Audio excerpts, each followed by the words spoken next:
আবারও চলে এলাম সুন্দর একটা রেসিপি লই। আজকে রান্না করব বুটের ডাল দিয়ে গরু মাংস। এভাবে কে রান্না করে খেয়েছেন অবশ্যই জানাবেন আমার কমেন্ট বক্সে। হাড্ডি সহ মানে হাড্ডির মাংস এগুলা দিয়ে আমি রান্না করব আজকে। গরম প্রেসার কুকার নামিয়ে নিলাম। নিয়ে এটার মধ্যে তেল দিয়ে গরু মাংসগুলো দিয়ে ডাল দিলাম। দিয়ে একে একে করে আদা, রসুন, পেঁয়াজ পেস্ট দিয়ে দিলাম। এরপর দিয়ে দিলাম হলুদ, লবণ, মরিচ, জিরা সবকিছু দিয়ে মাখিয়ে প্রেসার কুকারে আগে ভালোভাবে কষিয়ে নিব।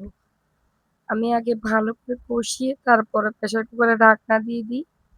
তারপর ২-৩ টা সিটি আসলে আমার রান্না রেডি। এই তো আমার ঝোল দিয়ে দিলাম কষানোর পরে। এরপর দিয়ে দিব পুরোপুরি ঢাকনাটা। ১-২ টা সিটি আসলেই ২ বার সিটি আসলেই আমার রান্নাটা রেডি। একদম হোটেলের মতন ভাতের সাথে রুটির সাথে খুব মজা। মাংসগুলো একদম সফট। না ধরতেই ছিঁড়ে যাবে। এই তো এই পর্যন্তই। কে পছন্দ করেন